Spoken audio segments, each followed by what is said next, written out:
صباح الخير عليكم يا جماعة. النهاردة أول فيديو في قناتنا، قناة يوميات عائلة صعيدية. النهاردة هناخدكم في جولة داخل معبد دندرة، والمكان ده أثري يا جماعة. المكان ده في محافظة جنة. بس قبل ما نبدأ، يا ريت يعني ما تنسوش تشتركوا في القناة وتفعلوا الجرس وتوصلوا الفيديو ده ل5000 لايك. يلا تابعونا وتابعوا الفيديو للآخر، هتشوفوا مفاجآت جميلة جدا إن شاء الله.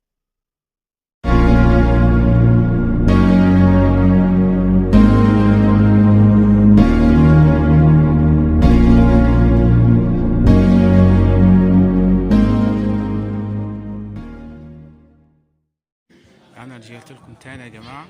دخلنا المعبد من جوه، بس هشغل لكم الفلاشه، الدنيا مش باينه اهو. حاجه رهيبه بصراحه، بس انا برضو مش فاهم ايه ده. حاجه رهيبه. تعالوا كده اوريكم حاجه. خشوا معايا في جو الرعب، خشوا معايا في جو الرعب. تعالوا تعالوا بس واحده واحده، ها امشوا واحده واحده. بصوا كده السلم،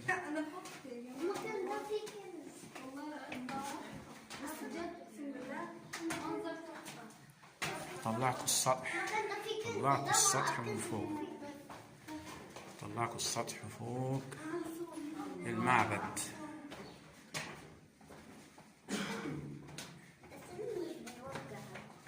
طالع حد طالع.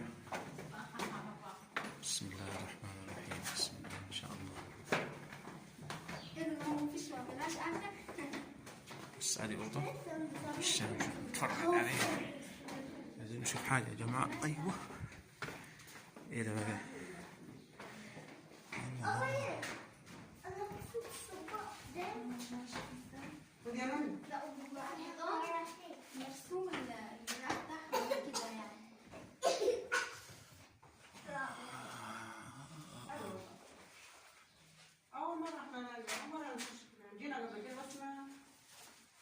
تخيلوا ده يعني يا جماعة من آلاف السنين، نفس الحاجات دي ما اتغيرتش. 7000 سنة. بالظبط كده، 7000 سنة. وهي زي ما هي، سبحان الله يعني. بص كده ما شاء الله. مرسومة على الرقم. تعالي نعرضها فوق. ما فيش فوق. خلي عمر الأول عشان نصور. خلي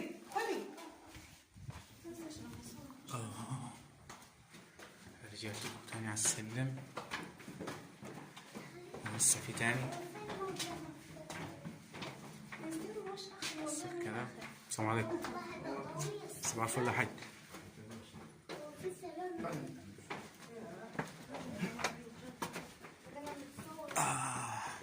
بس كلنا عايزين مرشد يا حاج والله معنا.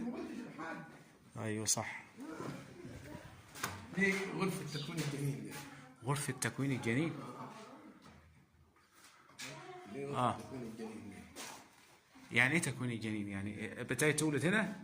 تكوين الجنين بتطلع فوق. طب نتعرف بيك يا حاج الأول. علي أحمد الحاج علي أحمد حماد. حضرتك مرشد هنا في يا مرحبا يا حاج. يا مرحبا بيك. ده سماع. شوف المنظر من هنا. يا سبحان الله.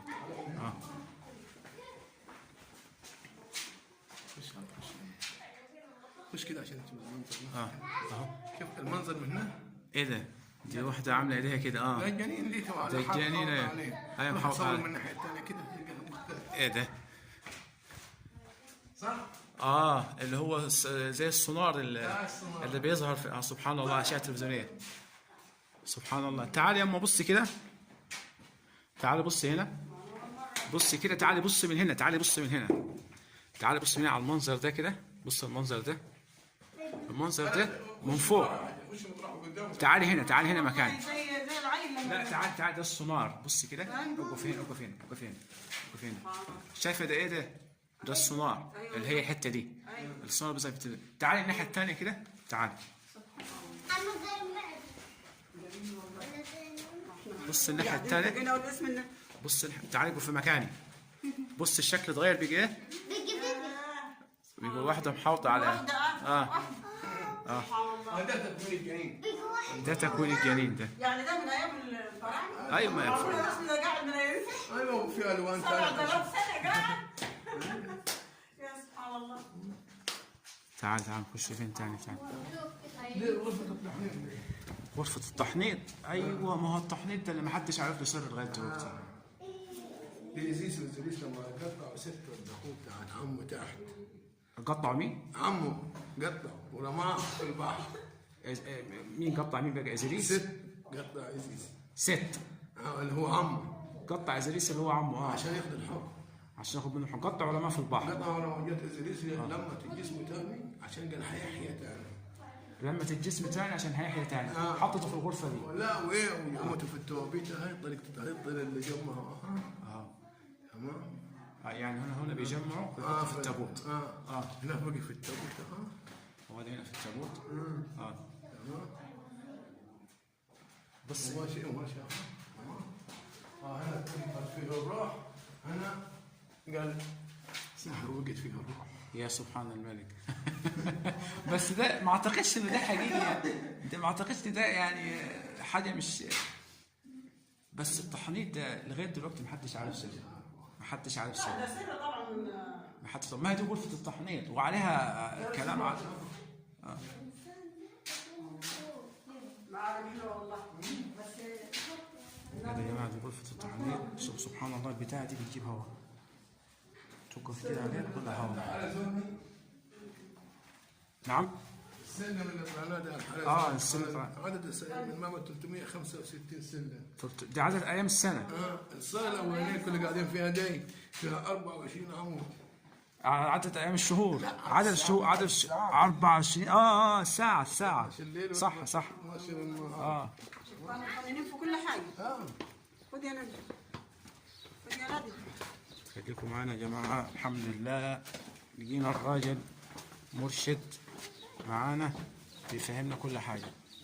ده ما احنا كنا ماشيين مش عارفين حاجه. دي زي ما يقول مزراب عشان لما تمطر المطر لما تنزل ميه. تنزل ميه. زي المزراب يعني. مزراب يا جماعه اهي. والله صح. اعمل حسابهم لكل حاجه. من برا هتلقاها اسد. يا سبحان. برضه على شكل اسد. كل حاجه عاملين لها تكوين. دي الساعة الفلكية. دي الساعه الفلكيه. عدة تلقاها 12 عمود. طب تيجي نعد يا جماعه مع بعض. دي 1 2 3 4 1. نعد تاني اتلخبطت. 1 2 3 4 5 6 7 8 9 10 11 12 عمود فعلا. ده عدد شهور السنة. عدد شهور السنة. وادي مزراب فعلا.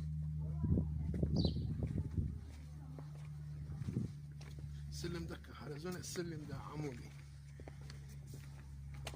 ده السلم. حلزوني فوق. ده غير ده. ده غير السلم اللي نزلنا عشان منه. يطلعوا. طب دي بيطلعك عليه السلم ده. بس ده ممنوع عليه صح؟ عشان ده خطر. تمام. بص على السلم وقاعد اروح انا السلم اللي طلعناه يا جماعة كان حلزوني. بس السلم ده عمودي. ايه ده؟ يا اله الا الله. ده بينزلك. بس ده حد بينزل فيه عادي؟ في ترميم بس. يعني مش هينفع ننزل فيه. لو مش عارف شيل اللوحة دي ولا يعني بس ما تنزل وخد لك صورة كده. تمام. انا بس هنزل يا جماعة واحدة واحدة. خليك كده كده. بسم الله بسم الله. بصوا يا جماعة السلم اللي احنا طلعناه من شوية كان حلزوني. بس السلم ده عمودي. مرة واحدة. سلم مرة واحدة. بتنزلوا مرة واحدة. بس بصراحة حاجة مرعبة يعني. حاجة مرعبة. حاجة تخوف. بسم الله الرحمن الرحيم.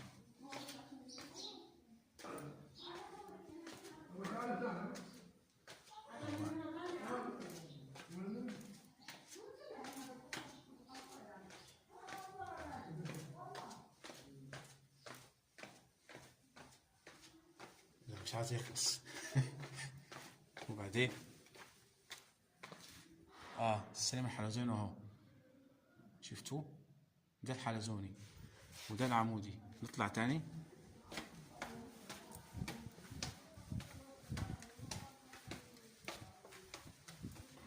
واحدة واحدة.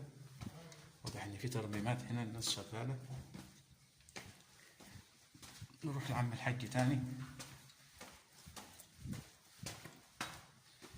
بص الصور اللي على السلم يا جماعة، اللي درس آثار أكيد هيفهم الكلام ده وعارف الكلام ده.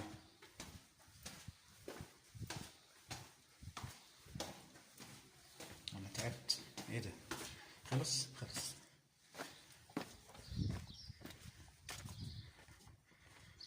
مشي مع عم الحاج. دي الساعة الفلكية زي ما قلنا، 12 عمود يعني 12 شهر.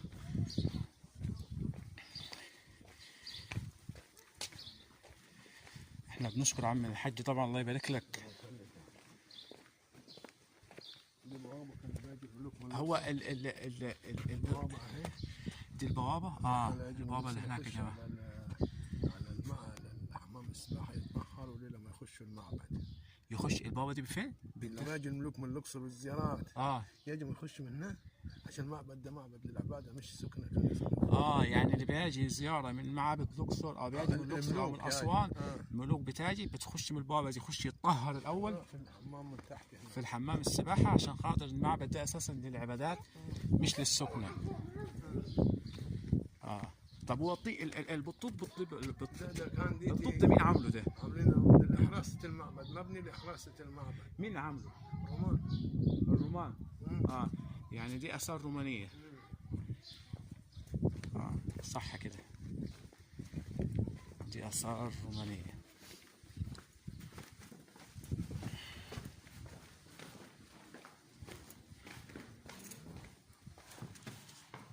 ايه الأوضة اللي احنا فيها دي بقى؟ لوحة الأبراج أو زولياك. تمام. برج اسمها زولياك؟ زولياك. لوحة الأبراج. رحت الأبراج. برج الجدي والجوزاء والأسود والعقرب والميزان. بس عايزين نشوف برج واضح كده. زين ثاني. أي برج عايز أنت؟ يعني الميزان أهو. شايف الميزان؟ هذا أسد. الأسد صح. هذا برج الأسد يا جماعة. تمام. هذا العقرب. شفتها؟ فين العقرب؟ العقرب ايه؟ صح يا جماعة، العقرب ايه؟ وهذا الثور، الثور اللي يقول الثور. هذا برج الثور. تمام. الله ينور عليك يا حبيبي. صح. يبقى دي اللي هي اسمها زولياك. زولياك. لوحة الأبراج احنا رحت. ما احنا تمام. زولياك. الغرفة دي غرفة ايه بقى؟ دي برضه غرفة التحنيط الثانية. دي نوت يوم التحنيط. دي غرفة التحنيط. سيامات رسالة دريجة. تاخذها من هيك. ايوه. هذا الرجلين.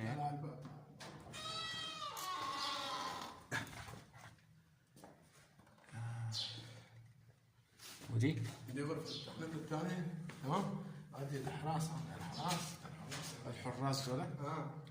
هو طريقة التحنيط. هو بيتحنط. هو طريقة التحنيط يا جماعة.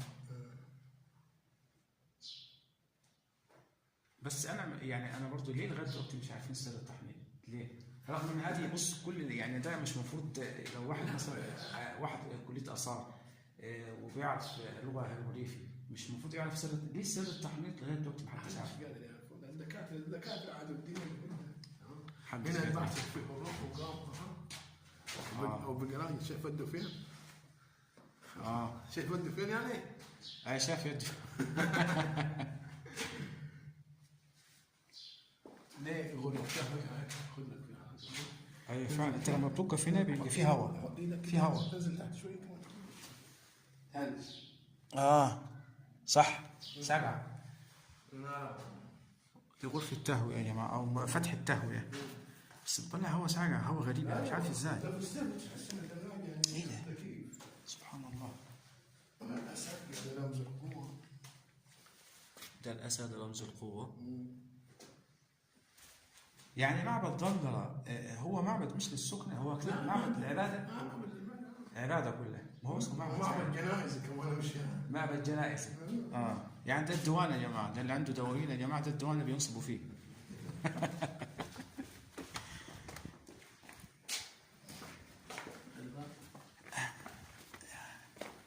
الحرامي لما يسرق ولا حاجه يعذبوه. هنا طريقة الذبحة هي بيذبحوه. لسه يا جماعه ده بيذبحوه. هنا طريقة النكبة هي لما تندب على جوزها. واحدة حزينة على جوزها يا جماعة. ده واحد ميت. زي احنا متفقين كانت طينة زمان. ودي دي واحدة بتندب على جوزها زعلانة.